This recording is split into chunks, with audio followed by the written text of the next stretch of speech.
Tevez sta solo, Tevez dell'area, li fa fuori tutti, Tevez, si apre la porta, Tevez, gol, da dietro, Pirlo dentro,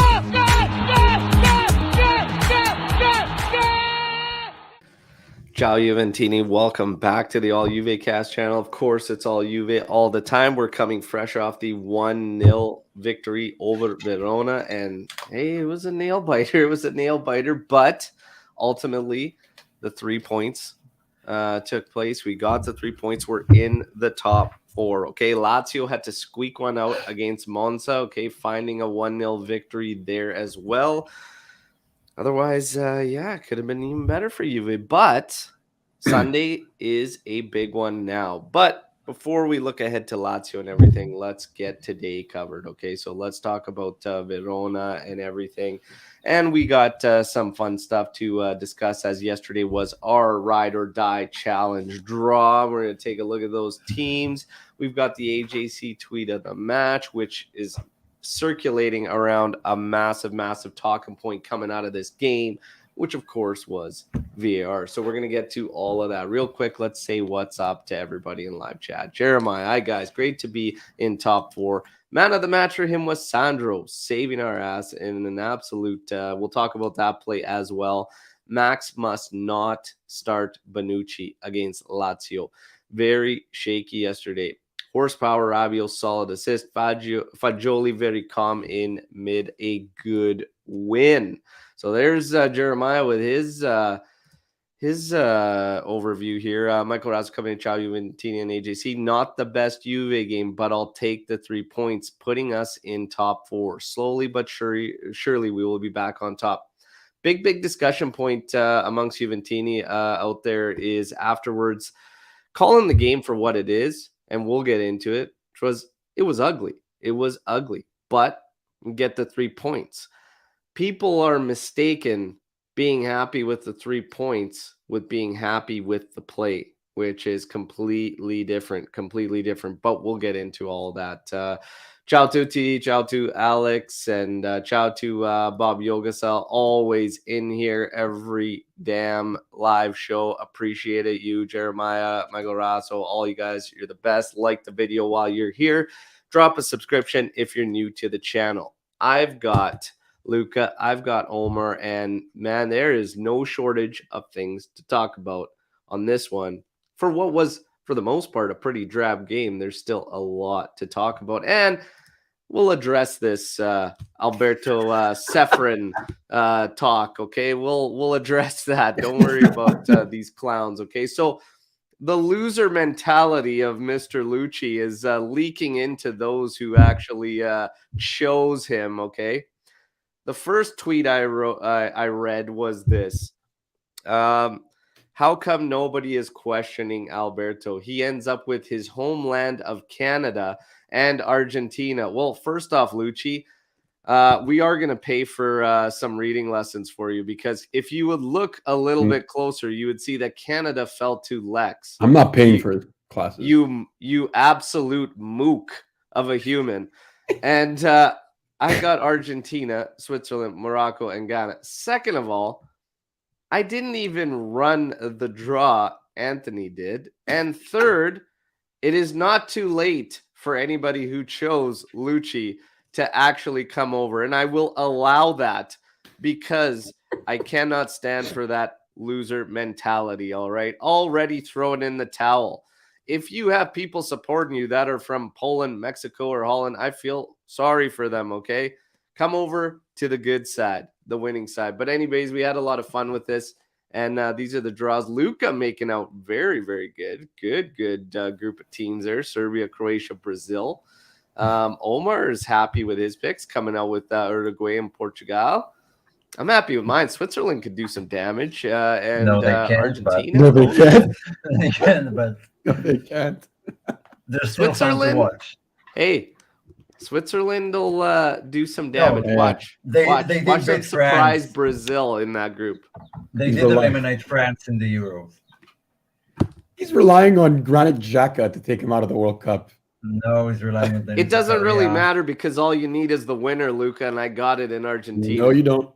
Oh yeah. Oh no. Oh yeah. Look, Al, I think what's important here is that neither of us have as crap a team as Lucci or even Tony. So as long as we're not last, we're better than them. So I'm happy with that. It's a win no matter what happens. Yeah, Yeah, they got a Anthony tough made out draw. awful. Anytime you're in a tournament and you have to support England, oh, that's tough. That's tough. Anyways, yeah, Qatar, Wales, USA, and England. Eesh. Oof. All right. Anyways, we just having good banter with England. Anyways, keeping that rolling from the Euros and everything. So, without further ado, the game that had so many talking points and had Twitter Calcio. It just absolutely rattled, and I love it. Yet another sign that maybe the stars are starting to align again because Juve gets a win. Calcio Twitter is rattled, okay? Things are starting to normalize again. It feels like things are starting to get back to normal a bit. Juve goes on a little streak. No matter how far we are, they still automatically panic and look to us. It's hilarious. They don't even look to the second place team, third place team. They're looking at us. It's absolutely amazing how rent-free Juve is in the rivals' minds. You guys feeling that? Oh yeah. Things are coming back to Absolutely. normal. When everyone's fearing Juventus and everyone is pinpointing, oh, they're doing this, or they're doing, we're back to some normality, you know. See that? That's a bottle of water. I don't know if you can see it. Produced in Italy. It's filled with the tears of all the fans from Italy. So cheers, everyone. I don't care. I think most clubs gets calls from VAR, wrong calls going against them. It's nothing special. We lost like 9 points this season on VAR calls only, so I don't feel bad at all. It I is have a what it lot is. to talk about, but neither call was wrong. Neither call was wrong. And we'll get Agreed. into it. We'll Yep. get into it. But real quick, let's get to the news. We're going to touch on the news points from today coming out. As far as the rumor mill is concerned, not a whole lot going out today, just other than Jimenez will be looked at season's end. He'll be available. There'll be teams in the mix for him. Juventus is said to be one of them. Badiashile, the race for Badiashile is going to go into summer, and Newcastle and Juve are a couple of the teams listed on Benoit Badiashile. As far as injury status goes, Vlahovic, there's pessimism there and may not be available for the Lazio match. I want to ask you right now, No. if he even becomes available, do you play No. him? Oh, You don't take the Vlahovic? chance too soon? Nope. Nope. Big no. Sorry, I missed it. Yeah. If Vlahovic becomes available, but Vlahovic, it's no. right before the Lazio match, do you play him? Nope. Hell no. Maybe, I don't know, 10, 15 minutes at the end of the game. Yeah. So it's tough to say. Like, I mean, this just comes down to a trust thing over the medical staff, because honestly, if he's deemed ready to play, it should be good to go. If it's going to be just a few minutes, I don't even do it anyways. I mean, we're already at the last game before the World Cup break. You've gone so far without anyways. Just take it easy and whatnot. That guy's trying to make a World Cup too. Let's see what happens. But yeah, I probably wouldn't chance it anyways. Now, in terms of Chiesa should be back on the squad list for Sunday's match against Lazio. And Locatelli has suffered an adductor strain coming out of yesterday's match.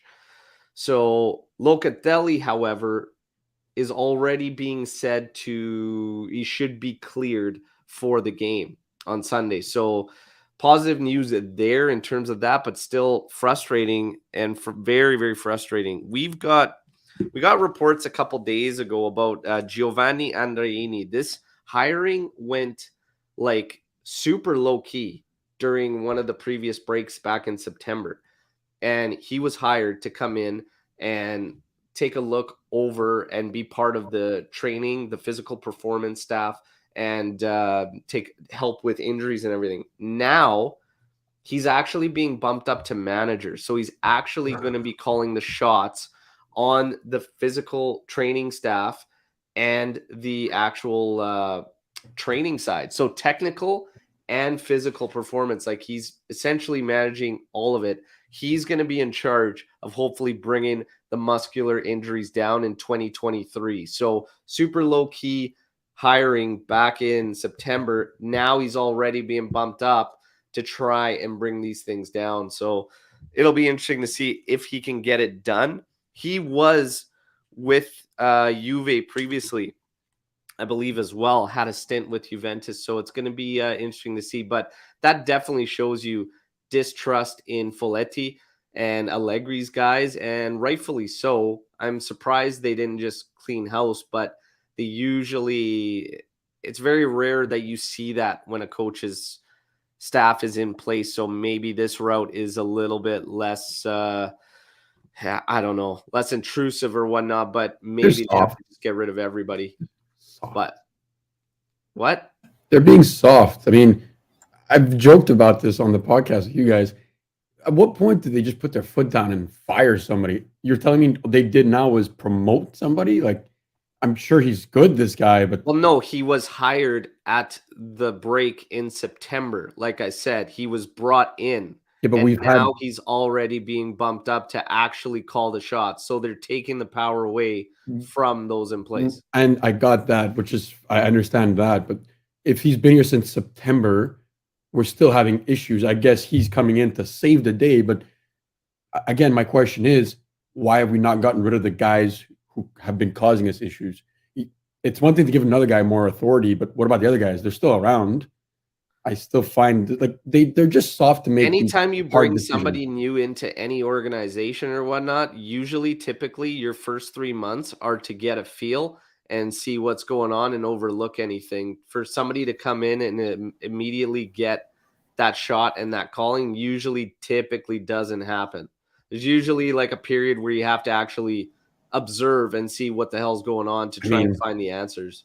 Yeah, it was probably like just on the side, watching, learning, taking notes, and took like 3 months to take the job, which I think is fine. I've said it before. This project needs like a daddy, someone who everyone answers to, because it's kind of scattered right now. Now, it's not exactly what I was referring, but it's a step forward. Someone needs to be there and hold those accountable. Yeah, the other thing is too, this is probably makes a little bit more sense being the fact that you're in the middle of a season. If you were going to clean house, you do it in the summer. You don't do it right wholesale in the middle of the season. So this is probably a little bit softer on that side of things, because to bring in a whole new staff, change your training completely and blow up the whole thing while your team hasn't necessarily been performing that great. It's a lot. It's a lot to change all at once, and this might be just a little bit easier to kind of maintain everything. So just a thought. But anyways, Locatelli, eyes will be on Locatelli heading into Sunday. And Paredes, I did not forget about Marcella's words, and we're going to talk about Paredes when he entered this match. Now, let's get to the starting lineup. The starting lineup was as predicted. You had Szczesny in goal. You had Bremer, Bonucci, Danilo, Quadrado, Fagioli, Locatelli, Rabiot, Kostic across the middle, Keane and Milik up top. Now, as far as the midfield goes, these guys have been playing a lot as of late. A lot. But this lineup, as expected, I don't know if I would have necessarily changed anything. I would have probably liked Bremer to not play or whatnot, but yeah, I would have liked him completely fresh for Lazio, but it is what it is. That's not a be-all, end-all for me. Your guys' thoughts on that lineup? Same as I first seen it. Bonucci out, and that's it. The rest is pretty, you don't have a lot to pick from, and you do need to rest guys because the next game is Sunday, which we'll have to get used to being in the Europa League now. So outside of Bonucci, that's what we have. We want to rest guys, and the Lazio match is important, very important. Yeah. Gonna just fix a little note here. It wasn't Szczesny and Nets. Sorry, Perin. So I'm agreeing with you guys. I think Bonucci, like he's our club captain. I hate his guts lately, but he will get minutes eventually. I think Max starting him was not an issue, but like to Al's point, I think at least start Gatti. I think if you're gonna keep him rotating and get him some minutes, this is the type of game where you could use his physicality and he can get those minutes to grow more. Whether that's with Bonucci or obviously or with Bremer, I think it doesn't really matter. But obviously, I think Bonucci would have gotten that nod either way. But there isn't much more to select from. The other guys weren't fit enough to start from the beginning of the match. And yeah, two strikers again. I mean, Keane came in, he did what he had to do, but I think two strikers is definitely different from what we've been doing recently with four mids as opposed to the three. So it was different, but it was nothing surprising. We didn't have much to choose from again. Yeah. The Bonucci thing, I mean, he's got to get minutes here and there. If he can't get minutes against the last place side, well, then we're in trouble because we never rotate anybody. That's even more worrying. It's worrying all the time. Because he's been bad against the last place team in the league. Imagine. I know, but what can you do? You're not going to have faith to play him any higher, but you got to play him somewhere. Yeah. You got to get rotation in there. Like I said, I probably wouldn't have even played Bremer and had Gatti in there, whatnot. But Max probably doesn't want to break up, all three of the Brazilians out there outside of two of them. So those are our starting three. But I get it. They have to play him. I get. Yeah. Let's get to the highlights. We'll get to the highlight reel. The first half, there's not a whole bunch going on, guys. 3 minutes in, there's a volley from the top of the area from Suleimana that just went wide. Perrin might have been late there if it was on target. 16th minute, big intervention from Danilo after a cross was headed back into the area for a great spot opportunity, but Danilo cleaning it up. 37th minute, Locatelli has a go from the top of the area, forces the keeper to parry it away. Really, there's not a lot going on in the first half here. Very, very drab first half. For me, it's, again, some frustrations in the play. I mean, it didn't seem to me that we had enough of a dynamic play coming out of the middle. Like, you're starting to miss that role that dropped a little bit back to help the midfielders out, that extra midfielder. Yep. Keane and Milik, it was a little bit off in the first, but there was more to it that was off. It was this consistent thing where we've seen where our other midfielders run away from the play far too soon. And this is while Verona is pressing us and they just completely abandon the back. So it's Locatelli, two central defenders, and that is essentially it. Three center backs and Locatelli, and they're already up with the last line defense. And there's very few passing options to get around and break through the press. I don't understand why they continue this. In certain matches and certain moments over this little bit of a streak here, when we go to a two-man pivot, it helps us break through with that press. We just give ourselves, essentially, even by one man being back, it's an extra three options in passing lanes that one man opens up. And it's shocking to me that we didn't do this against Verona or actually change it out. It's weird. But anyways, we left Locatelli high and dry, and Fagioli and Rabiot were taxed with pushing ahead, and we couldn't find those lines. And it was a very, very frustrating first half. Not a whole bunch to it. Is there anything you guys saw that you want to touch on from that first half? No, nothing special. Just the announcer said the numbers. I don't remember them, but Juve score most of their goals. I remember 80% or something like that in the second half. So it's not a new thing. Like at the beginning of the season, we played for 20 minutes and then the rest was just horrible. And then it flipped. We started playing bad in the first half and better in the second half. And that trend continued to this game. That's the only thing that kept me motivated and hoping something will happen. But based on that first half, it didn't look like you were connected in any way. Yeah. Luca, anything to add? No, you guys both touched on it perfectly. I think we don't suffer, but there is a difference when you take out that Miretti style player. I feel like I said, two strikers in this system. I mean, one of them's got to drop and be more dynamic. Both of them were very static, even though they made some moves.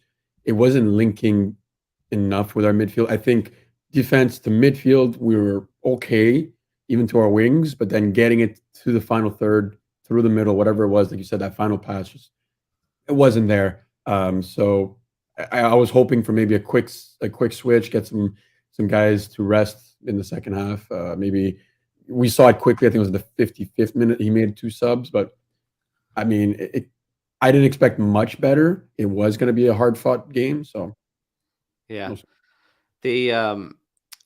It's frustrating because again, we wanted them to come out to at least get foot on the throttle, try and get something from the start to make things a bit easier, but no such luck. Now you get into the second half. Well, 47th minute, they get a chance at the back post. Verona does, and luckily their captain just can't reach it.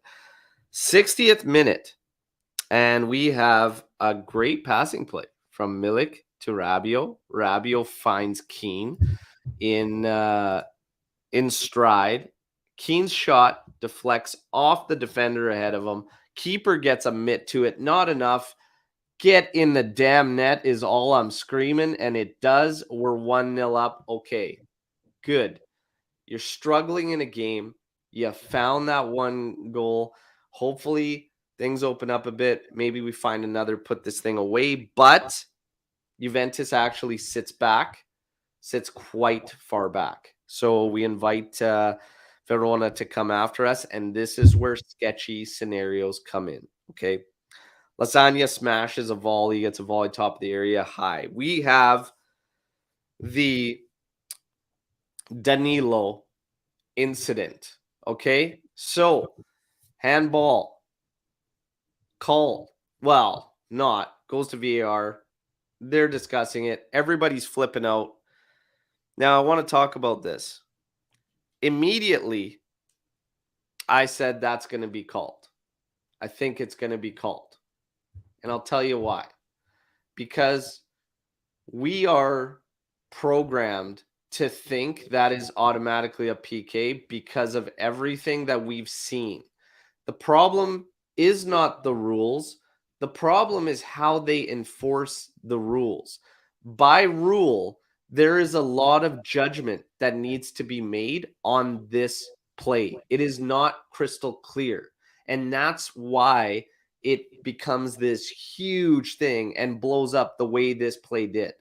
Because of the fact that, number one, the league has not been consistent. And after I explain the rule, you can think, I bet you, off the top of your head, of a ton of goals that went the other way when they shouldn't have, based on the definition of the rule. Now, number one, they said that the ball deviated. I don't think it was actually deviated because it was an actual swing the player took at the ball that went into Danilo's hand. That's not necessarily deviating the motion of the ball. For me, I see that as a strike. You guys agree? It was hit. It was hit by that player on the second. I didn't see a shot. I saw like Miguel Veloso was the one shooting, but the ball hit Davidovich and then Bonucci's Danilo's arm. Okay. Now, number one there, swing, deviated, everything. That's one thing to factor in, okay? So we're already kind of on the page. Omar's going where the ball has been deviated and then hit arm, which would make it not a call.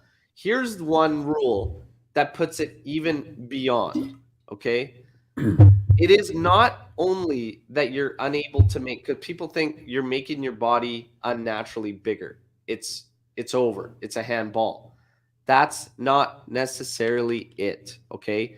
You are, in fact, allowed to make your body unnaturally bigger if it is justifiable by the actions during the sequence of play.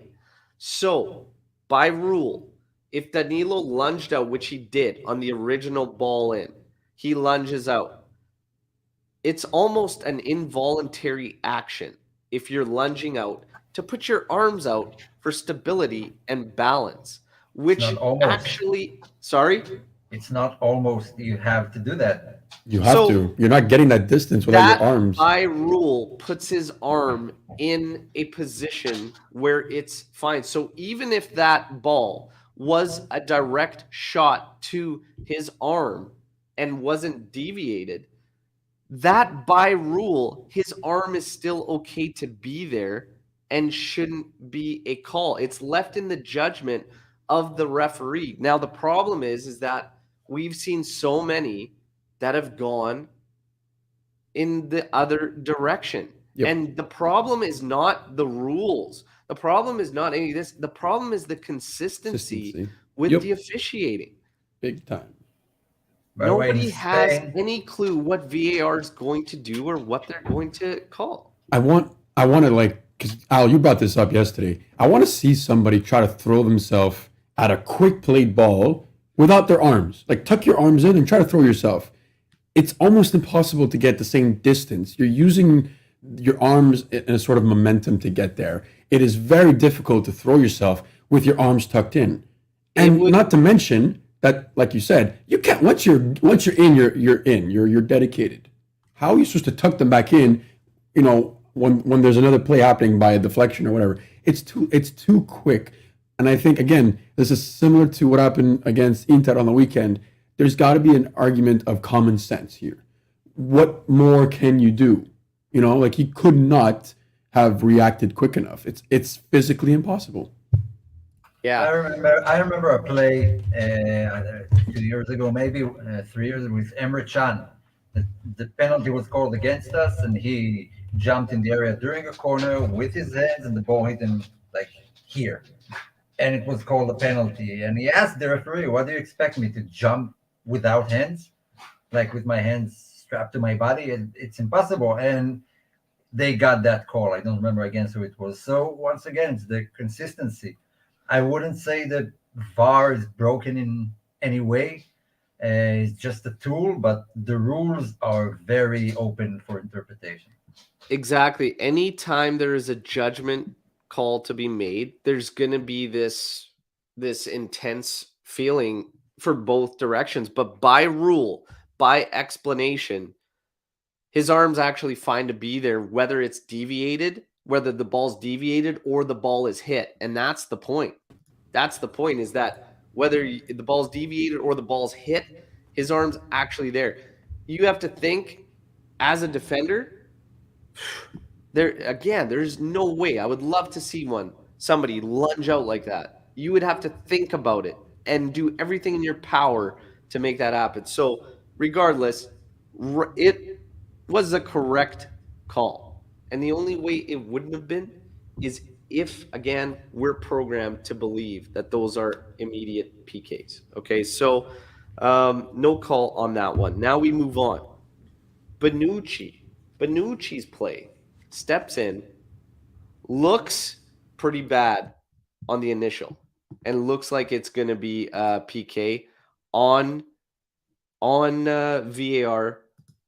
They see Bonucci gets his foot to the ball first. Attacker kicks him. What infuriated me about this is that Bonucci chose to go in like that on that scenario, putting us absolutely in that moment, in that scenario. Thankfully, he did touch ball first and the attacker kicked him. However, absolutely shocking to do that at that moment of the game and put yourself in that scenario. Brutal decision. Didn't need to be made, in my opinion. Could have stepped forward and actually put your body in front of that thing, not lunge in lazy with your studs up that high. Absolutely shocking. And I expect better of a guy at that level and whatnot. But you guys come into that one. Yeah, that's exactly what you said. The whole thought of the play is idiotic. You don't dive like that inside the area with a high foot, studs up. You're inviting a foul. We got lucky there, like 1 millisecond later, and that guy gets to the ball first, and that's it, penalty. And there was a scent of that in the air, that there is going to be a penalty because they're just piling in the box. And some of the players did stupid stuff that you shouldn't do inside the area. Yeah. And Bonucci was asking for it, and we got lucky. It was the right call. He got first to the ball, and the other player kicked him. It was a foul against Juve, but Yeah. super lucky. Absolutely. Luca, anything to add on that moment with Bonucci there? First technical check. It's good. Now? It's great now. Okay, perfect. Yeah. I just want to point out that Leo Bonucci is an experienced veteran. And I want to say experienced. Like, he's been around the sun probably as many times as Tony has. So that says how old he is. The fact that he decides to make these tackles and these decisions, not out of, like some young instinct in him. This is an experienced veteran making ridiculously stupid decisions and fouls and tackles. And it's game in, game out. We saw it against Milan. He tried doing against, I don't know what he was doing against Diaz. I don't know if he was trying to get the foul. Awful stuff. Take the man. In this case, you don't have to take the man. You could get to the ball. I personally, as someone who grew up as a defender and I've watched guys like Bonucci my entire life, it's shocking to see him make these decisions. It's not like him. It's very stubborn. I feel it's almost like from exhaustion, maybe you would think like a kid would do this, not a guy who's won, a Euro and countless Serie A titles. It's really bad. Yeah. In the past, he would have stuck his head there, and that guarantees you the foul. His head, his chest, anything like exactly. Because then it's not a foul on you. It's not exactly. To me, obviously expect much better out of Bonucci, but it's also infuriating that we dropped off completely, allowing moments like that to take place and whatnot. Obviously, we talked about substitutions. That midfield changed dramatically with a couple of substitutions, and almost to the point where we had no hope of controlling enough to safely get through that period. And again, that'll be something I'm sure we talk about, which was Paredes and just continuing to not really show much. Not to me anyways, but Marcella, who was our guest on the last post-match pod, from our friends at Juventus official fan club Empire State, she swears by Paredes and she's going to back him, and she says that he is an actual regista and whatnot, but I'm sorry, I'm not seeing enough again. Now, we continue on in this match. It's 1-0, okay? So we're not out of the woods yet, okay? So we've escaped the Danilo scenario. We've escaped the Bonucci scenario. Alex Sandro intervenes in the 91st minute. It must be said, Di Maria had a great opportunity a couple minutes earlier than that, volleying one. He smashed one, went wide, but good stuff there. Nonetheless, Di Maria, we need that guy to kind of be dangerous and do things like that for when he comes back and hopefully stays fit. Hopefully in the new year we can get all our guys fit and see. But 91st minute, nice through ball from Verona, again, taking the play to us. Sandro runs him down, and he is outside the area when he steps in to make sure he takes a guy down. It's an immediate red card, and it's a red card that had to be taken. That was a professional foul at its finest and its highest level. So, Alexandro, I don't do this a hell of a lot, but someone record this. Bravo. This ain't happening. It's deserved. What can we say? That is exactly what you have to do at that moment, at that scenario, that game. You absolutely have to do that. So, and Allegri said he didn't deserve a fine. He deserves a prize or a medal. Okay. Yeah. In that game, in that moment, that's as big as a goal. Absolutely. Enough schnoozing for a minute. Let me take Tony's spot and look at the other perspective here for a second. I applaud the foul. It was professional. It was outside the box. He did it the way he had to do it. My argument now is, why did he have to make the foul? You look back and you think, should that ball have been won or lost in the mid? And should he get there quicker? These are arguments we could have. I still think if someone faster than Sandro was playing that flank, maybe wouldn't have to make that foul. But reluctantly, Sandro was there. He made the foul. We got off on the better end here because they even missed the free kick after, thank God. But I, as someone who looks and searches for perfection, especially when you're a Juventus fan, you want the best from your team. I think this could have been avoided from the start. So I applaud Sandro, but I still think there's something to be looked at there. I know that could be everyone could get mad at me for doing that, but as a fan, I always expect the best from my team, and we could have done better, I think. Well, the whole game was a mess, though, Luca. Yeah. We Oh, didn't yeah, have control 100%. at any point of the game. 100%. But now we go to Lazio without Sandro, That and I doesn't hate to change the admit, fact that he made a massive call and a right decision. Because if he tries to not take that red, which probably our most experienced player would have tried to and probably got burned, yeah, maybe. that's the right play by Sandro. So now we gotta live with our demons because Bonucci might start versus Lazio, which again, I mean, not the end of the world, but it might be if he causes us a goal. Look, that move could have gone like very wrong. It could have ended in both a red card and a a penalty. penalty. We Yeah. were inches wide. I But it applaud. doesn't matter what could have been. It mattered what happened. Yeah, so he did it, and he did it Yeah, and well. I'm kind of battling with myself here because it's like unsportsmanlike behavior when you can't take the ball away from a guy who can just foul him whenever you want and take the red. Mhm. Sometimes when I see it, it's annoying. Like Federico Valverde did that um, against Atletico Madrid in like the Super Cup final, Yeah, 100 something minute. Yeah, It was an aggressive foul. but he won It the was game. ugly, but he won the game on won the penalties, game, so yeah. everyone forgets. But when I Mhm. saw that, said that's unsportsmanlike because it was a Yeah. sliding tackle, a harsh tackle. Like Sandro did the maximum he could without being, acting in an unsportsmanlike behavior. Listen, if we want to talk about what led to this and all that, look, we know Juventus struggles when the tempo of play is super slow, when we try to slow things down. When you add the fact that you're dropping your back line, we did that to an extreme the second we scored that goal. And it's always going to be trouble. You play slower, you've got your back line deep, your passing options, we're playing very, very slow. The guys on the ball, that play it's a little battle in the midfield that we lose, and it's because we're just trying to be ball retentive, but we're being ball retentive with absolutely zero options. That midfielder loses the ball, and the defense is almost not even expecting it, and they just got caught. There's a lot that needs to be dealt with, but we'll get into the reasons why we thought this game was such a grind. Obviously they get a free kick on that red card there. It looked like Max Allegri, I don't know if he was praying. I don't know if he was Farting. trying to withhold from a bowel movement happening on the sideline. I don't know what the hell he was doing. Too much but spice. He was literally all of us in that moment. Free kick is beyond. Juve sees this one out. It's a 1-0 victory. The overview of this game is very, very simple for me.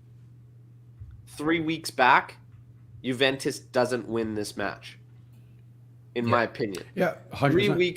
3 weeks back, Juventus doesn't win this match. There is progress that's being made in the mental aspect of things, and they are getting stuck in and they're battling through, which I love. One of the reasons I'm still hesitant about jumping on this trust the process and keep Max around thing is because I still see issues there as far as everything goes, okay?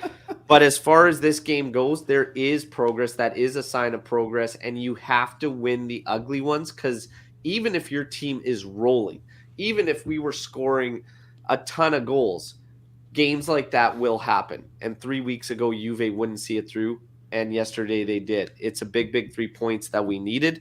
Let's take it for that, as ugly as it was. Obviously, we expect more. Obviously, we want more from the team. But that doesn't change the fact that they're getting stuck in and they're starting to battle and dig through. And that was a big 3 points. Lazio is going to be interesting. We'll get to Lazio, but that's my overview on this game. It's ugly. Take it for what it is. But this team did show progress in the fact they found the 3 points. Your guys' overview on this one before we get to AJC tweet of the match and then man of the match. Yeah, if I had to give this game a title, I would call it Old Lady Luck. Because that was just a win by absolute luck. A different referee could have called the penalty on Danilo. Yep. A second later, and Bonucci makes that foul. It's a penalty. An inch into the area, inch forward, and Sandro's foul is a red and a penalty. Keane's shot took two deflections and kept its trajectory. That's very lucky. So what can I say? Sometimes you need luck on your side to win games. There's nothing wrong with it. We had a bad game. Verona obviously prepared well, but it is what it is. Sometimes it feels with Juve like they don't play above the level of the team that is against them. Like every time we play someone, we sort of adapt to their level. Like I still don't see us like controlling some mid-table or lower-table teams. We always look the same against every club we play, according to the club, of course. Yeah. Yeah. Luck is sometimes needed, and we haven't had much. So I will take it, and I will run with it. But now my question to you, Al, is how much percentage of this game do you give as as praise to Allegri? I'm still at 15. I'm actually at 20% this time, not 15. I'll give 20. I still, as much as I was maybe giving him 30% credit or something like that for Inter because I think his lineup was handcuffed. He was still handcuffed in this one as far as lineup goes and whatnot. So it's hard to really put anything else on him. Not only that, he's been handcuffed for a bit. And let's get into why do we think this game was such a struggle? That midfield has been the same for how many games in a row now? And you include a big derby against Inter. Yeah. This game it had banana peel written all over it. Okay. I still didn't think we would slip up and we would see it through. We did. Yeah. Fortunately or not, we did. But you can almost feel that going into this. Like, these guys are going to need rotation, and we can't offer that at the moment. Agreed. 100%. So as much as, I didn't give him a lot of credit for the Inter thing because he was kind of handcuffed and the guys played well. They did their thing, and there wasn't a whole lot of change from first half to second half. All of a sudden, we pulled it together. In this one, I'm also not quick to just crucify Max because he's pretty much handcuffed, and I think it might have been a little bit of a Derby d'Italia hangover. Mm-hmm. And all these games catching up to these guys because that middle of the park has been the exact same for many games now. Yeah, and it's the end of a very dense schedule. Like we're right at the end, so always the performances drop off at these moments. I wouldn't blame Max too much. We've said it in the pre-match, in the match day live, that this is a tough stadium and these are the banana peel games that you don't know what you're going to get, and those lower teams, a win against Juve is like winning a cup for them. That's all they need to get their season up and running. Look what happened 2 months after they've beaten us. So it happens. It's a tough game. It's a tough venue. Nothing you can do about it. But like you said, it's a few months ago. This game is a draw or loss. Dropped points, no matter how you flip it. Mm-hmm. Yeah. A win is a win. I'll take it. Agreed. I do agree with this statement from Devashish here saying Moretti is a center point solution finder in Allegri's type of game. Otherwise, it becomes left or right. And we kind of said that in the first half of this game in our group chat. And you're losing that dynamism basically in the middle. And that having that extra guy in the games leading up to this, that would be that pivot point for our other midfielders to work off of and then go left, right, whatever. It's big. It's big. So with Milik and Keane, it didn't happen and you lose that. And that became part of our struggles in trying to figure out how we were going to break down Verona. But again, nonetheless, we found a way through. Now, AJC tweet of the match was very simple. We're going to put this one up. It was this. By the way, the handle is hilarious. Gabe thinks Allegri is a terrorist, but VAR is our MVP tonight. I want to put this out there for all the rival fans out there as well, okay? Here's the thing. How quick they are to forget. The moment this game ends, I see an actual interspaces talking about Juventus, it's absolutely hilarious. But anyways, like I said, I love it. I love it. I live off that. I love Like, to see the tears, okay? So I had the towels laid out ready to soak up the tears. They're running spaces. They're doing everything. Those calls were 100% correct. How quick they are to forget that since VAR has been introduced, Juventus has had the least calls in its favor. So to all of them, it is very simple. I say to you, stay, there we go. okay? Hey. Enough. Keep the crying, but keep it to yourself, okay? Hang out in your little spaces, your little bubbles, and cry controversy and cry all this, okay? Now, I love it. in terms of these games and these hard ones, we have to be realistic too. Napoli being where they are, Napoli has had these types of matches too. And that's why I say they've had their struggles, the ones in this Campionato where they've had to scrape through. This is the difference between those points and those gaps in standings right now. So this is a big, big win for Juventus, nonetheless. Now, man of the match, I want to know who your choices are for man of the match, and everybody in the live. While you're here, please like the video. Of course, subscribe to the channel. We're ever so close to 3K, all right? But let's try and get there by the Lazio match, okay? So let's try and get there.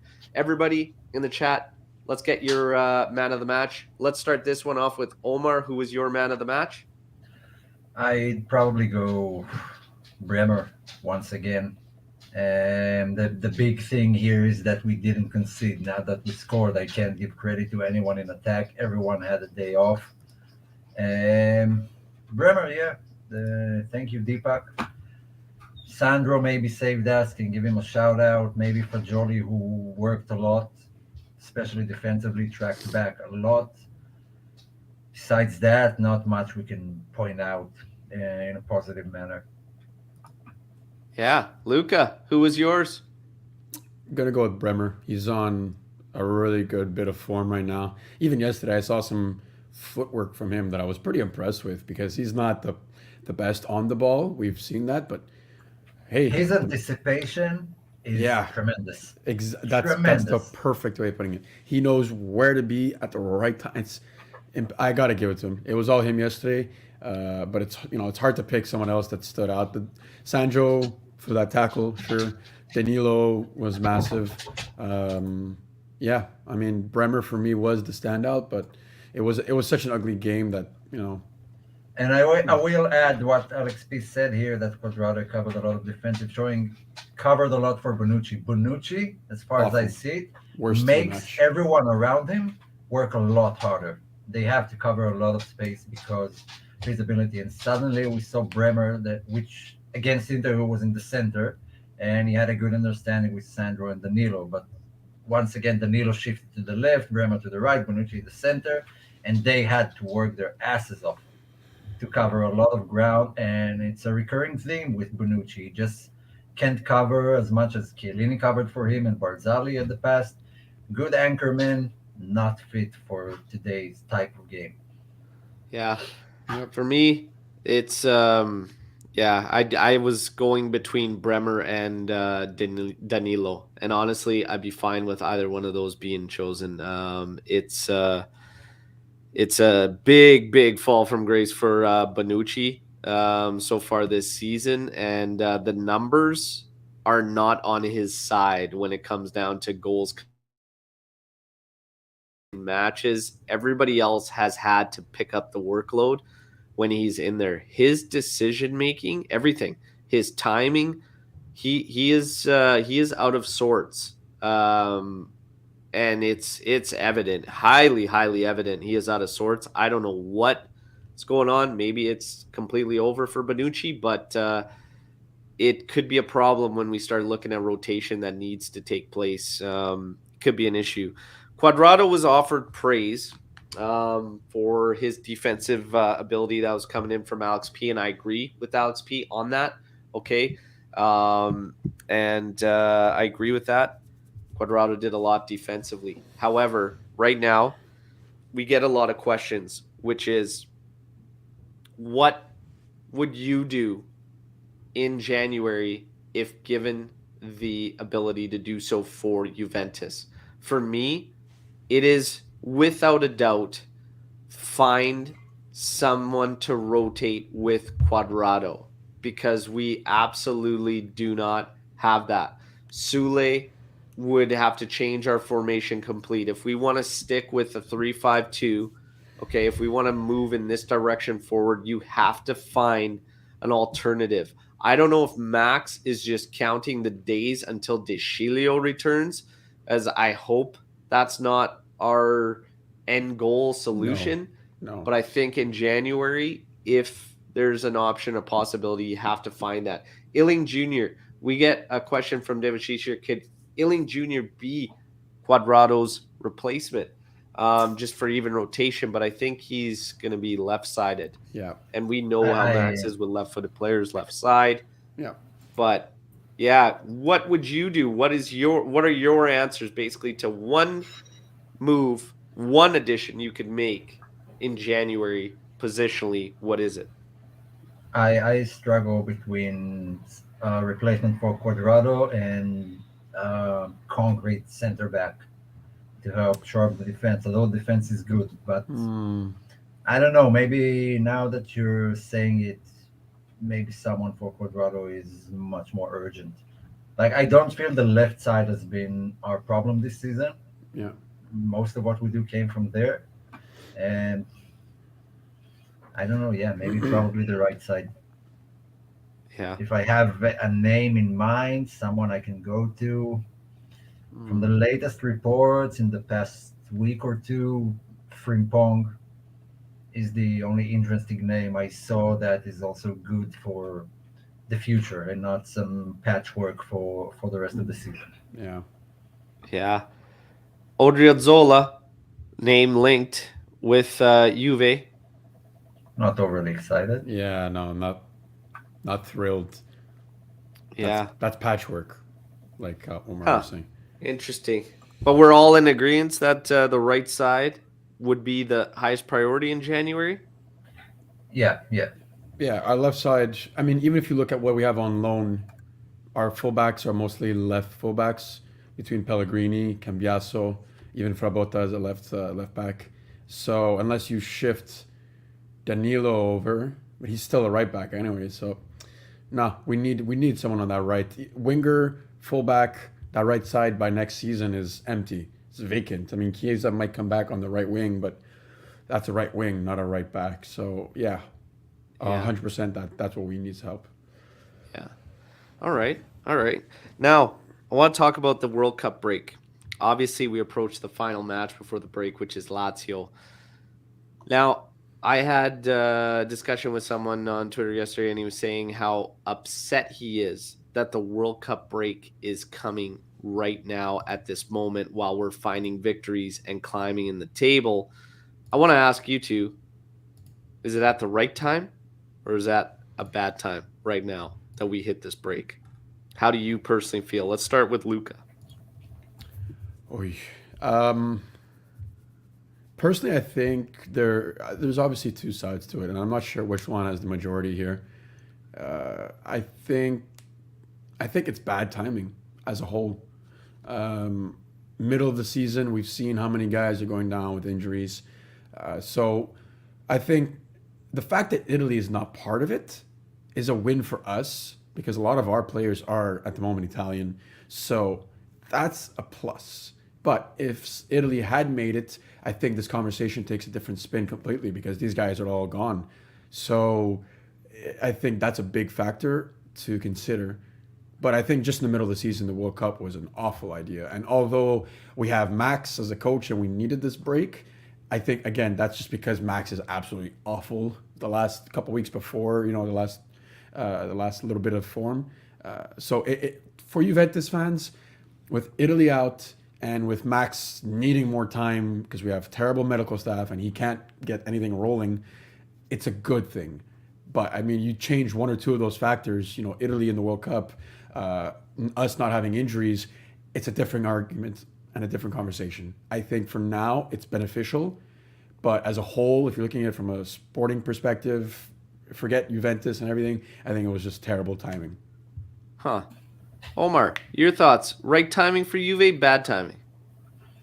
For Juve specifically, it's Yeah. more it's Because more I don't care hope. about anybody else. No, it's more hope than it is. I can't actually say because we kind of hope it will derail the other teams from their form, and at the same time, it can do the same to us. Or it could be great the way the season that's shaped out with all the injuries and everyone only slated to come back in 2023. That might be good for us.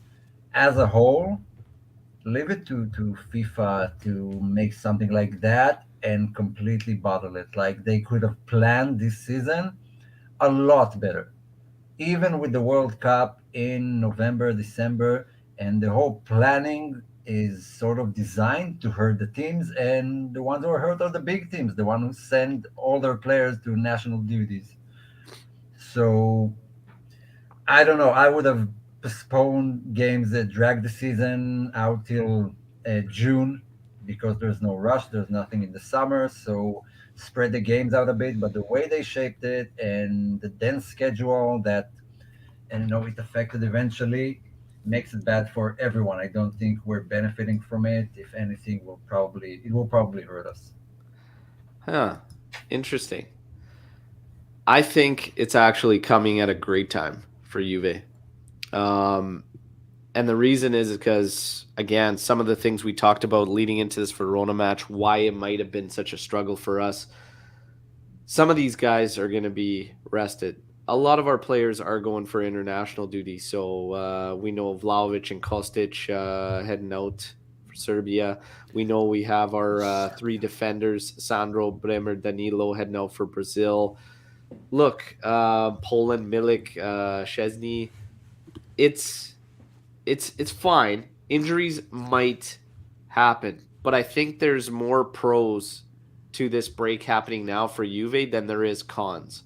Okay, obviously we'll have to wait for the player conditions after, but there is the opportunity for us to come back and be better shape fitness wise.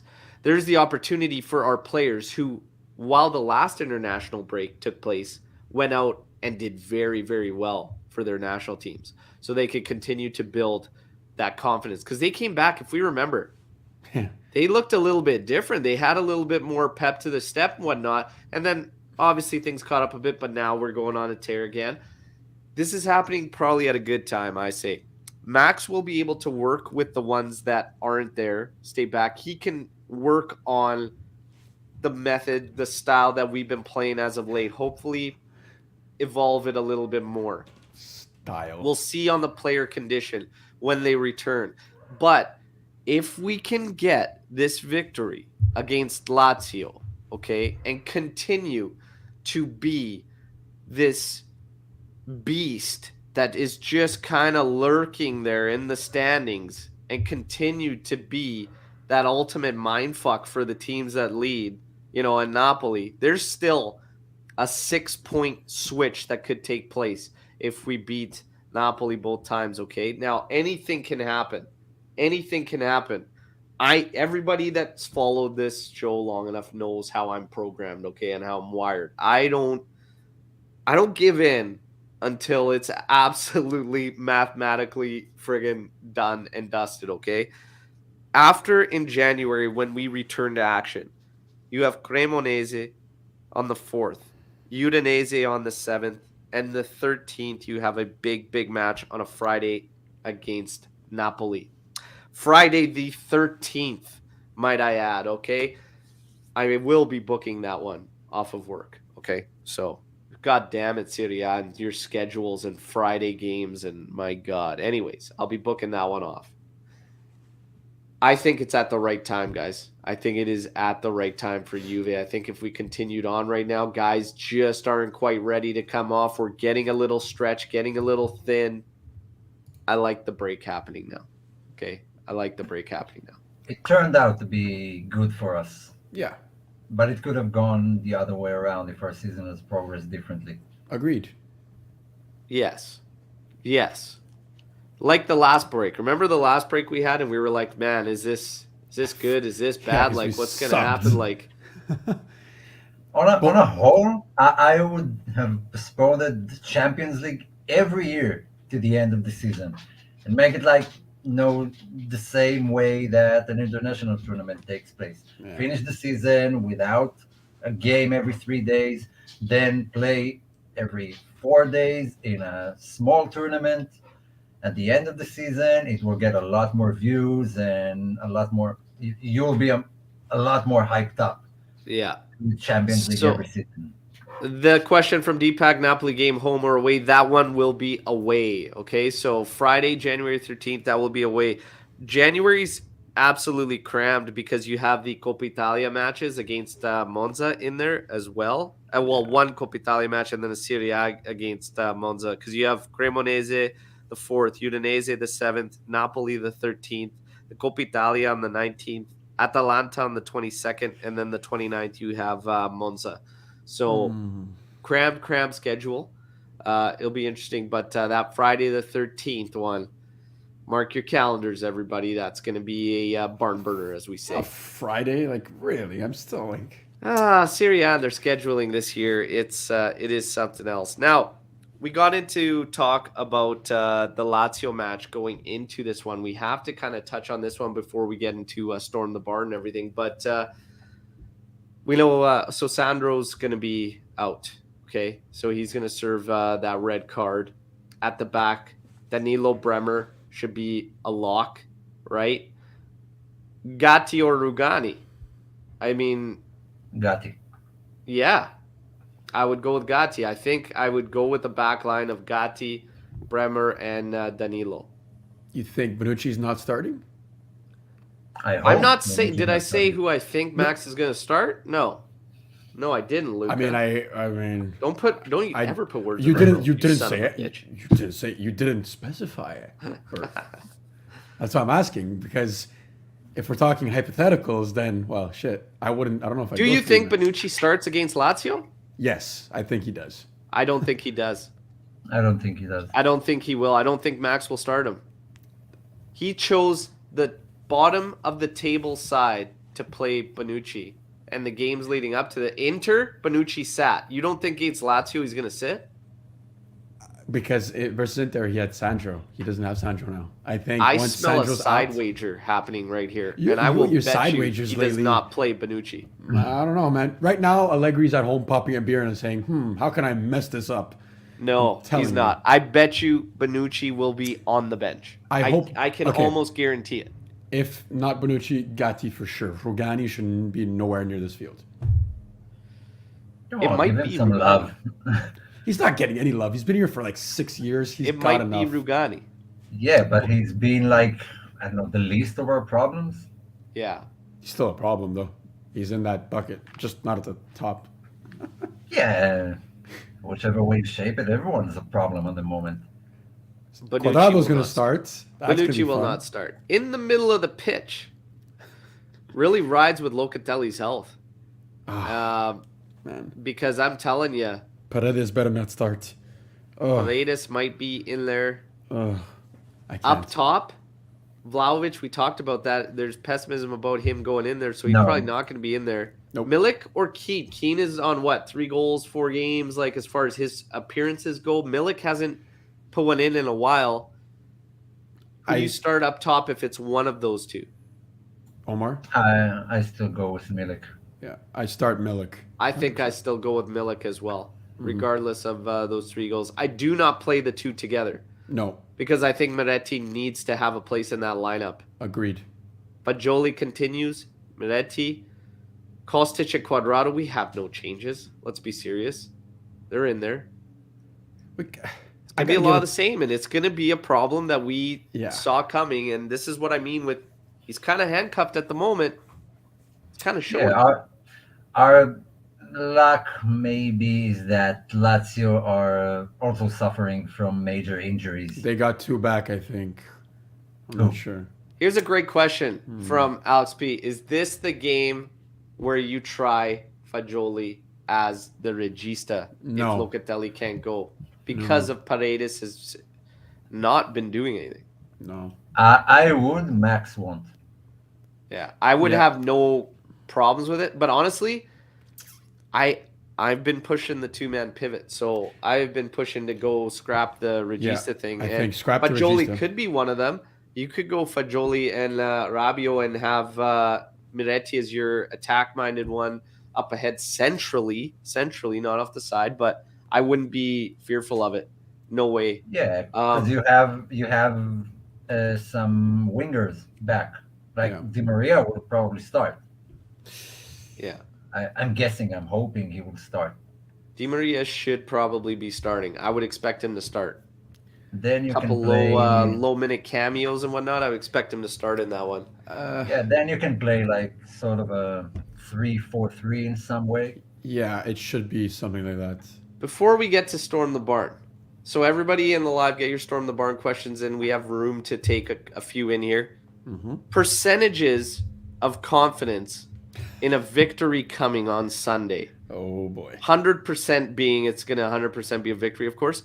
Where are you going into Sunday's match against Lazio as far as a percentage of victory goes? Spirits are high. I'm going with. I'm feeling like 70%.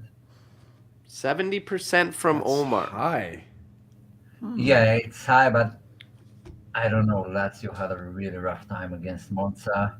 They still control the game though. That's what I worried.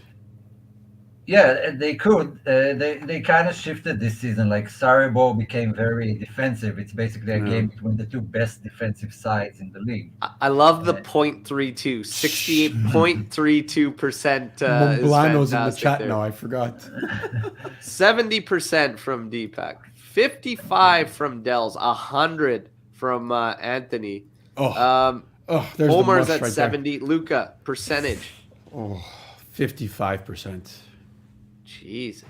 I'm You're on the with Dells. majority. I still think we're on the better form, but Lazio they've had some games where they fumble, but they have shown as a general on their runs, they come out of the harder games on top. And I think this, look, they're above us in the table. It's tough to admit. They did beat 50% Inter. win from Animesh, 30% in a draw. Yeah, draw. I'm leaning more towards a draw than a win. It's a home game, right? We play It's at home. We're at home. Yeah. Okay, that's relaxing. Is it? Yeah, Why? we've been bet because we are. Because people awful show away. up now. Yeah. Because we have an awful defense record on away games going back to last season. The surprise thing with Lazio is they've really been pretty stout themselves, only allowing 8 goals. So Juve doesn't score a whole bunch, so it's going to be tough. And they do have a decent amount of firepower. It's going to be very, very, very interesting match. I personally think it has draw written all over it.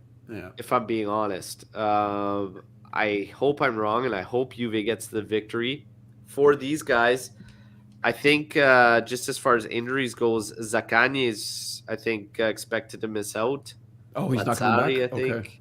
By the way, their best attacking player this season. Yeah, I thought he was back. That's why I was worried. He's like a game time decision. They have him listed as now, but everything I've been seeing says that he's going to be out. But that could change. Yeah, even if he's game time decision, he's not 100% fit for sure. Yeah, that's a good thing. This is going to be very, very tough. If I had to put a percentage on victory.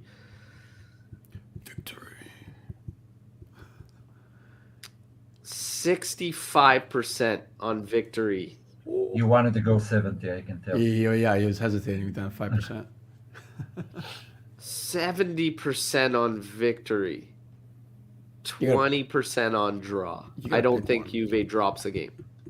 I don't think there's a draw. Very low percentage we drop it, but I think it's most likely going to end up a draw. Anthony coming in here, matching his namesake earlier with the 100%. Your namesake victory. Is a bad example. I love it. I love it. Storm the Barn. Everybody get your Storm the Barn questions in here. We've had some great ones throughout the actual pod. Just questions that just came up that sparked conversation. The AJC Army is the best out there. Jeremiah coming in here with thoughts. I feel Fagioli, Rabiot, and Kostic is going to have a standout MVP season both domestically and in Europa, especially if we win a couple of trophies. So Fagioli, Rabiot, and Kostic are going to have standout MVP seasons domestically and in Europa. Did he throw in Rabiot, I Rabiot don't there? think is gonna. Yeah, I think he's got a long way to go. But we did talk about this. It's okay to explore a potential renewal there if he can keep this up until year end. His stats are there. His performance is back there. He's seen as a leader only on the pitch as far as what he brings match in, match out, which is fine. Okay, nobody needs to take that to all sorts of crazy levels.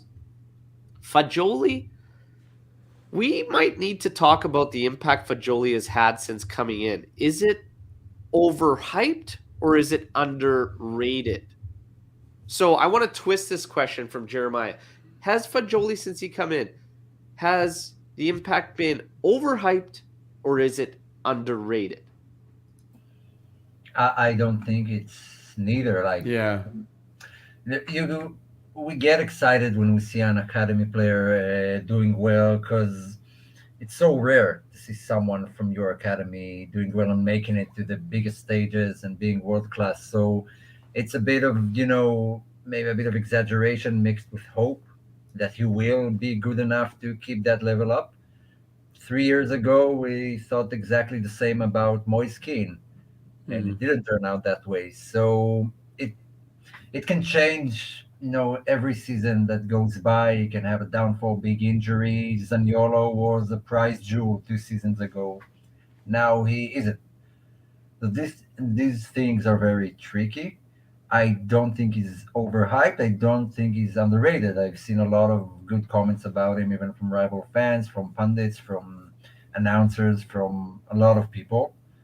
I think we're playing it safe, even as fans. We're playing it safe with him and giving him time to shine. And anyone who expects him to become Takinardi after 3 games, you're gonna be proven wrong. I'm sorry. Give him time. He's 21 years old, but what we've seen definitely had an effect on the team. Absolutely. Yeah.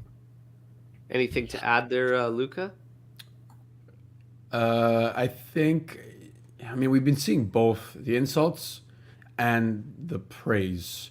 So I've seen him overrated and I've seen him underrated. I think he's in the middle. Like we should not be hyping him up too much because again, you don't want to put that pressure. But I think he's got everything it takes to be starting in this team and in this league. So I'm extremely happy with what I've seen, and I think going forward, he should be an example to the rest of the midfield and to the rest of the youth system. So I think we haven't seen everything yet. There's so much promise there. I wouldn't say he's overrated because not everyone's hyping him up, but I feel like not enough people are seeing what is potentially there. So I think he's somewhere in the middle. I can't put my thumb on it. I think he's doing great. Yeah, I think we've been burned enough in the past few seasons to be Yeah. more cautious with our estimation of Exactly. players. I think, to be honest, I think it's fair rating. I think to say that he's come in and had no impact or anything would be unfair. I think to blow it out of proportion and say he's the reason we've turned things around, I think is a little much. Yeah. So I think it's the truth always usually lies somewhere in between. Fagioli has no doubt helped. He's helped achieve some type of balance and structure in the middle because we were a little one-sided on the robust side of a midfield and lack of technical ability. It was kind of leaning to that side, and he's helped restore the balance in the midfield. So, yeah, I think it's been pretty fair with Fagioli. As far as these other guys, like I said, Rabiot just needs to keep it up for the year. Lorenzo's comment is absolutely great. 1 year Rabiot renewal. He should always be in a contract year if that's the way he's going to play. Obviously, he would never accept those terms, but it is true. Whatever the reason is, Rabiot's been big. Kostic, Kostic has taken some heat, but I think in terms of Kostic, it hasn't been what we've expected in terms of the all-around play, and I think that's specifically just with what he's tasked with doing, and I think it's what he's being asked to do by Max. I think he's far more capable as a player, if I'm being honest, but I think it's literally what our structure and our system is set up to do, which is have him hug that flank and disperse that ball as many times as possible. That's just my thoughts on Kostic. Yeah, I think we're a bit sidetracked because we got to see him before Juve, maybe after in this final year at Frankfurt after being there for 4 years. So it was a lot better integrated and familiar with the league, and it is an attacking type of league that allows attackers to play better football. Italy is different. Yeah. And we've seen it millions of times of players coming in from other leagues and take time to adjust. I think that's the case. Like I wouldn't judge his appearance in after 4 years at Frankfurt to 4 months at Juve. Yeah. Animesh stating that Kostic wasn't bought to be a starter. He is perfectly okay to have as a squad player and rotate with Chiesa. No. I want to follow up, and this is going to be a bit of a hot take here, so get your seatbelts nice and tight. I think Kostic this season has been over and above our most reliable and best player. To me, if I had to pick one player this season that I could count on, it's got to be Kostic. He's come, like Omer said, from a league that's completely different, and you have to remember he's put in almost, let's say, 80 or 90% of the performances with the team. He's missed maybe a few minutes because Illing came in or because we went as a substitute with somebody else, but he's put in a lot of minutes. He has filled a role, like Al said, that's that Max is probably asking him to do, and he's made Alexandro look like a god on that left side because of the amount of work he's put in. Now Rabiot obviously gets some praise there, but Kostic, he isn't perfect. We know that. There is room for growth. It will come. But I think he has consistently put in, maybe it hasn't been, a game with 3 assists every weekend, but he's hustled. He's put in the work. You see that he doesn't give up. And, he's not causing any issues, whether it's in the locker room. He's always following, what this team and the leaders are doing. He's not, there's never been any drama about him. I think for what he's come in, for what he's done, above and beyond everybody else. I mean, yeah, you could look at guys like Locatelli, who have been here forever. Danilo's had a great season. He's been here for a bit. But for someone who's new, I think Kostic, above and beyond, and I'm super happy with it. What did you expect? Like, they promised us that he's a good assister and a good crosser. Well, he is. That's exactly what he does. Top assist provider, so that's what we expected. Yeah. He does deliver a lot of balls into the box, and maybe the way that Luca sees it is because on the other side of the field we have exactly the opposite of what. Like we now get a glimpse of what it's like playing with sort of a fullback, wingback that is adequate to today's football and is not Alexandro or Cuadrado. Yeah. And if we can complement that from the right side with the right guy, then we'll feel much more dangerous. Right now, it feels like the left side is a dangerous area, and the right side is just for passing the ball back. And Animesh's comment, though, isn't wrong. He's still right. Kostic wasn't purchased to be a starter. And that's why I applaud him more. He's still right. He wasn't purchased to be a starter. Once everybody's fit, if we continue 3-5-2, Kostic's spot is safe. However, if we don't, it isn't necessarily. And it has to be said, sure, there's some time to come in here, but I have no problems with Kostic. I have no problems. But I think over and above the top guy on the team is a little much. Who's your top guy then? There's been I've been saying it. Danilo's been a rock this whole year. Yeah, and steady, absolutely rock steady. Mm-hmm. Nobody has been as consistent as Danilo. Illing Jr. showed showed Kostic up in that performance in that game. If we want to say that it's minutes, whatever, that's fair. I'm just saying Iling brought something that Kostic hasn't. You could say different style players, whatever you want, but I think that's a little much for Kostic if we're saying he has been the top guy. That's fair because that's your opinion. Can we go back to I just think it's a little much, and I think there's been quite a few performances. And again, he's had a lot of time and a lot of minutes with us, but that should also be a reason for him to be excelling. We still have I still have performances where I'm left a little let down. But again, this guy is kind of like Cuadrado on the other side in the sense that there's been nobody to change things up. And when Iling Jr. started to give him some breaks, he got hurt. So I will give him that. But as far as the assists go and stuff, hey, the numbers are there, and that's good. He puts in a hell of a lot. So the numbers should be there because he's dumping probably 7 times that in terms of attempts.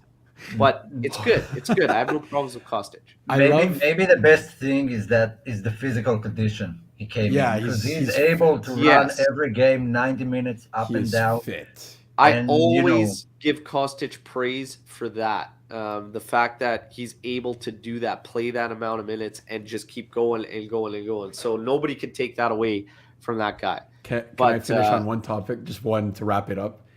People I think a lot of people shit on him for the amount of crosses he puts in and that he just tries to wing it in. But the same people crapping on him for doing that are the same people that applauded Cuadrado last season for doing that. That's all he did for like 3 years straight. So I don't see why there's so much hate for him putting in crosses. He might smack a few into the defender, but the ones that do go are always deadly. So. It's the ones when there's literally a defender in front of him and it's like, okay, don't obviously cross it for the sake of crossing. And those are the frustrating moments, which he's had actually a ton of. Yeah, those are the ones people. I think that's a Max thing, though. Max just wants him to sling it in. It doesn't matter. That comes down to your own personal, individual brain. You cannot put a ball physically through a player. It's just not going to happen. Take the time, take the touch. If you have to play it into a midfielder, play it into a midfielder.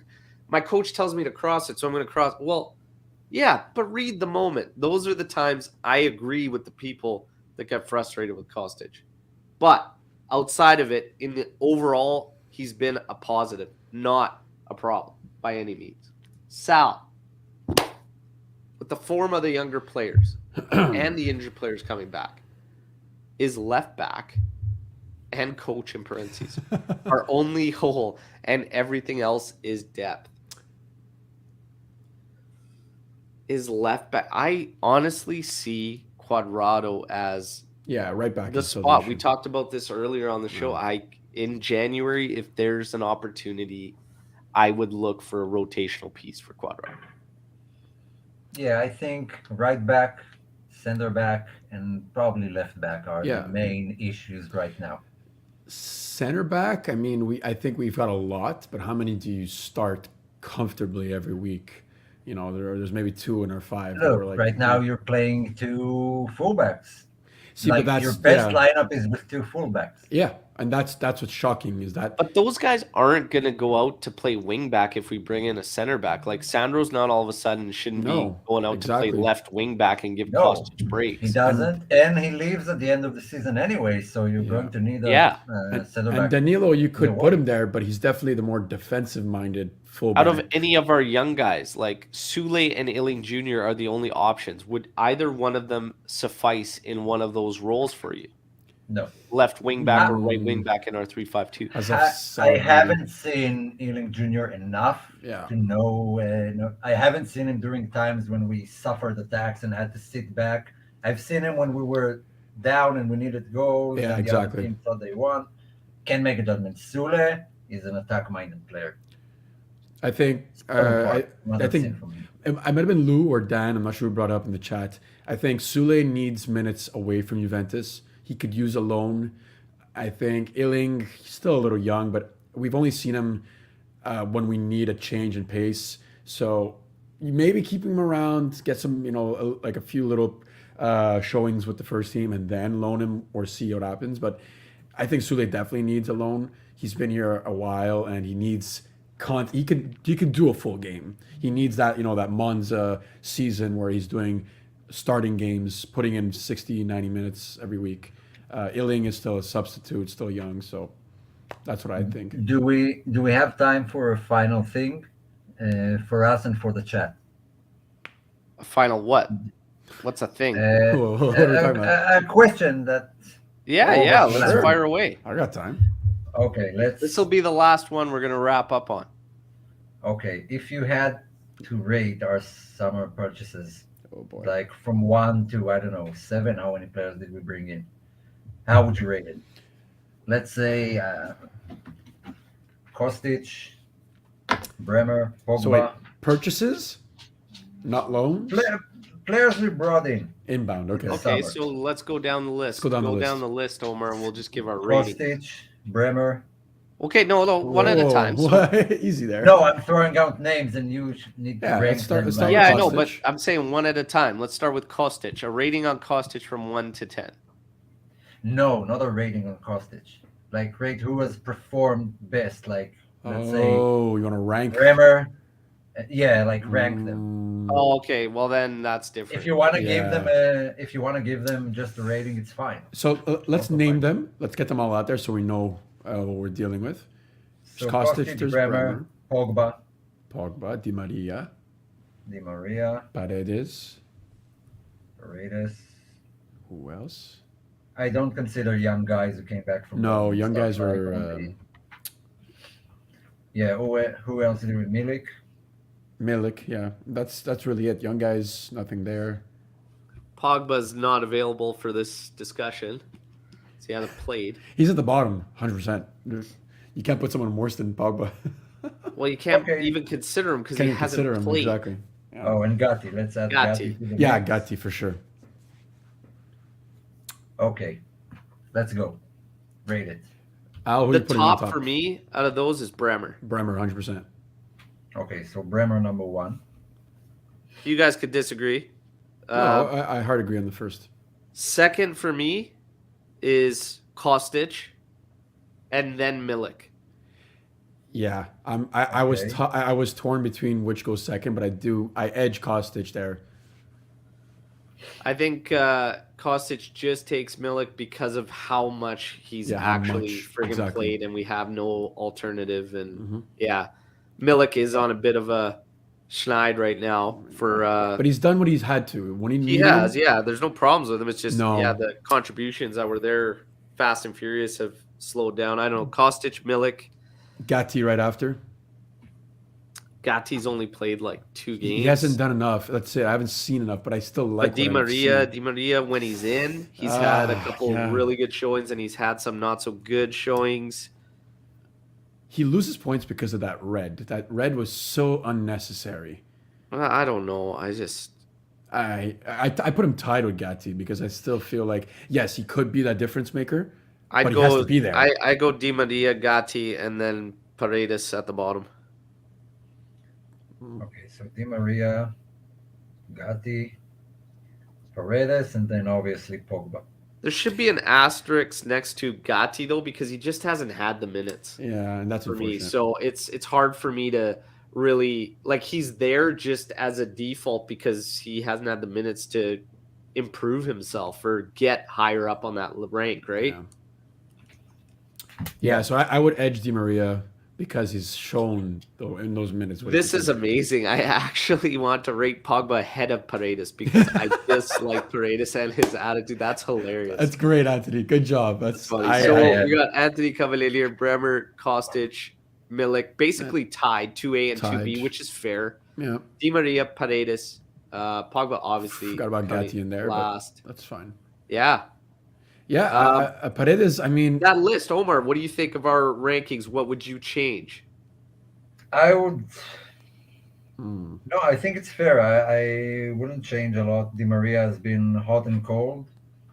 Gatti, I don't think like many other people think. I believe he did fine with the opportunities he got. Getting skinned by Mbappe is something Mbappe. that happened to every major defender in the world. It's not uncommon. he came back though. Yeah, and I think it's been fine. There's a learning curve. I would probably put Paredes last because he was hyped and he was Max's guy. The guy wanted him, and he's Yeah. been absolutely Well, he was last for us. I think he's saying Yeah. last under Pogba. no under Pogba because Oh, like I don't even We consider Pogba. You got to play to yeah, hit no, a but ranking. like Anthony said, at least You know, That's hilarious. That's he's- funny. if you don't play, you can be bad. There's a flip side. But I don't know with the hype around Paredes and what everyone said about him. yeah, It's been like those blank faces you have on FIFA career mode when you bring new guys. yeah. He's At that been point- a blank face this year. yeah. Just bring back Arturo at that point. He's That just one's as useless. frustrating. That one's a frustrating one. Hopefully he could prove us wrong and make us eat our words and turn things around. But it has I not wish. been Well, yeah, promising. we all want from it to happen. But Paredes. shit. But we wrap it up on that fun little ratings thing. Guys, great show. It was a grind yesterday.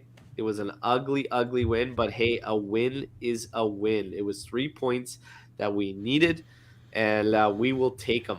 On to Sunday, Lazio, a huge match. You know where to be, 8:30 a.m. Eastern time. We're going to rock the match day live here. I will bring you a watch-along for that match, okay? So let me replace those shoddy commentators out there, okay, and bring you the action, all right? Everybody take a second to like the video, please, on your way out. If you feel like dropping a comment, any comment in the comment section after, that'll be fantastic. A reminder, the World Cup Ride or Die draw took place. So for those of you that took part and chose your AJC team member, this is what the groups look like if you're rolling with me. Oh, Forza Argentina, let's go all the way. It's actually all the way. interesting, Berto. It's interesting because it's either Messi last ride of the day between you and me or Ronaldo last ride of the day. Yeah, it's gonna be interesting. It's gonna be imagine- fun. But this was we've been getting a Oh. ton of props and credit out there for a lot of people, even non Juve followers of ours on Twitter. Just thought it was a great idea. It's a fun way to keep everybody engaged throughout the World Cup tournament. So we're going to have a lot of fun with this. We are going to be doing shows throughout the World Cup for those wondering, and we're going to follow Juve players, their performances, and obviously tie it in to the banter that is the World Cup Ride or Die Challenge at AJC. Everybody, enjoy the rest of your weekends, okay? So it's Friday today. I'm off today, obviously. Luca, wearing the poppy there. Of I'm course. not off, unfortunately, but yeah. Yes, off work today. So everybody enjoy your weekends. Sunday, we meet again, all right? As always, fino alla fine, Forza Juve. Don't worry so much about how the victories come. Just keep them coming, okay? That was an ugly one. Forget about it. Short memory. Hopefully we have a beautiful one, convincing like that one against Inter with Lazio Sunday. See you then. Ciao The tutti. best games. The best games are when we annoy everyone else. Oh, yes. Drink the tears. boys. Soak up those rival tears, everybody. To the rivals. Hey. Cheers.